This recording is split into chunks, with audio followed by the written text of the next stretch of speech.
Harry, very good morning to you. Morning, Mike. How are you? Yeah, good to talk to you. Very well indeed for a Monday. You know, Monday morning arrives, you feel up and at 'em, you feel as though it's another great week for the Labour government. You know, Rachel Reeves apparently is depressed. She's coming back from China with a deal which is approximately 60 times worse than the one that Indonesia got, 40 times worse than the one Hungary got, and 30 times worse than the one Peru got. I'm not surprised she's depressed. So are we all. Well, 600 million, that'll pay for a morning in the NHS, so good deal all round. Yeah, absolutely right. Your lead this morning is on Shamima Begum. It was only last week that Sebastian Gorka, who is now in the new Trump administration, gave an interview to the Times saying that Britain should do its duty and bring her back to this country. I'm with you. I don't think we should. Well, Sebastian Gorka, I mean, he slightly rode back from those comments now, said he was slightly misquoted and he wasn't necessarily talking about Begum, but rather sort of, look, there's hundreds of these people in camps. You've got to sort of distinguish between the two things. Obviously, his comments have launched a fresh round of hand-wringing of people that think that Shamima Begum should come home. Obviously, she was stripped of her British citizenship in 2019. She was a dual English-Bangladeshi citizen, so she's not a British citizen, and the courts, the highest court in the land, the Supreme Court, have sided with the government on that. She is not a British citizen, so bringing her here would be unusual now. And let's not ignore the fact that we have brought some of these people back to the UK, mainly children, British children who were, orphaned by their parents, appalling parents who took these children out to possibly the worst place in the world, which has been Syria and Iraq, under ISIS to fight for this so-called caliphate. Was actually just a bloodthirsty death cult. So, look, we have a duty to those innocent people, and I think innocent people should be looked after, and they're now in the care system, and rightly so, hopefully trying to get some form of life back after the most horrific start in life. But people that are not innocent, people that willingly went, people that not only willingly went, willingly stayed until the very bitter end. The fall of Raqqa in 2017 was 2 years after Shamima Begum, left East London and joined the cause.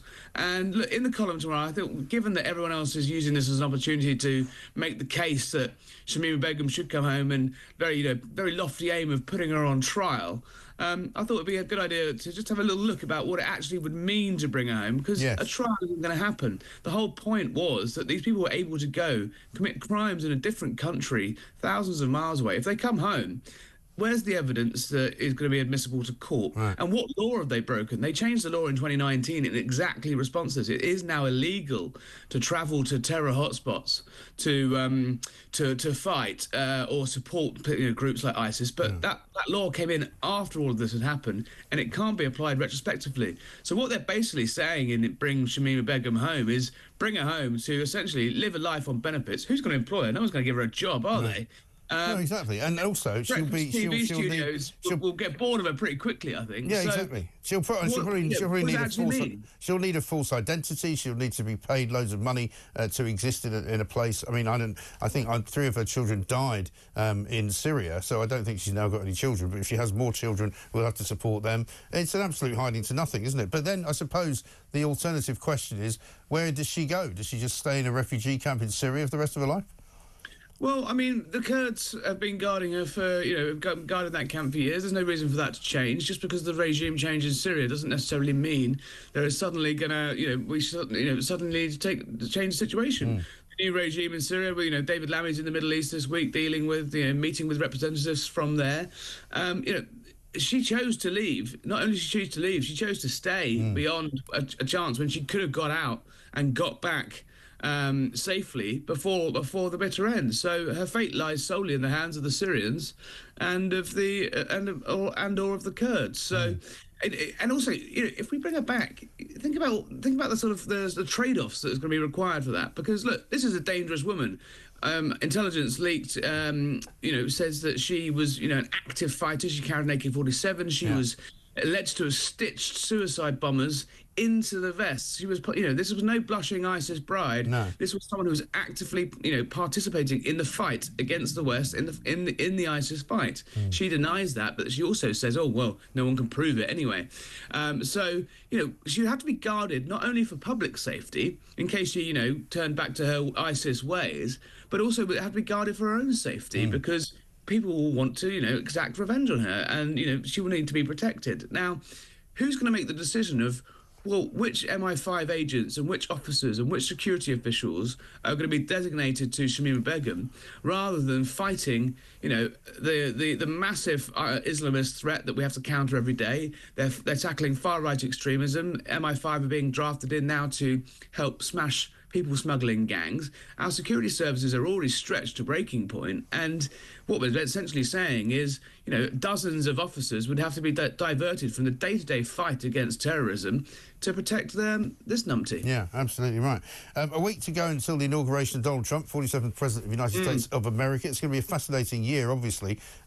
You're also writing this morning about the relationship between Keir Starmer, the British government, and the incoming Trump administration. How do you see it sort of panning out in the first few weeks?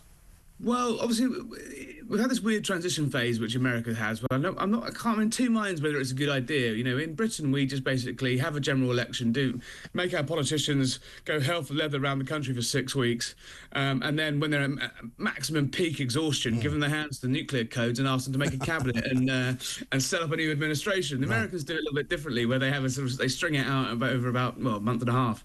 So, yeah, next week, Trump's finally in. Now, look, Number 10 trip over themselves to say, look, the personal relationship between Starmer has been very warm. It's good. It's professional. They had dinner. They're WhatsApp buddies, all of that. But, behind the scenes, obviously, the delicate relationship between the Trump administration and the British government, things haven't been quite so rosy. And obviously, the appointment of Peter Mandelson, not necessarily because it was Peter Mandelson, but how it was done went down very badly, I hear. And in fact, that senior figures who will be running the White House next week found out from Twitter that Britain had appointed a new ambassador rather than being told, which went down badly because they had a pretty good relationship with Dame Karen Pierce, the current ambassador. And I think some phone calls went ignored. The National Security Advisor, Jonathan Powell, was trying to get in touch and found his phone calls ringing out, which is not a great place for Britain to be in the so-called special relationship. But all sorts of efforts being made to patch things up. But a bit of a rocky start, shall we say? Yeah, I think so. Harry, good to talk to you. Thank you very much indeed. Harry Cole, political editor of The Sun there. He's got a column in the paper today and every Monday, of course, on page 10.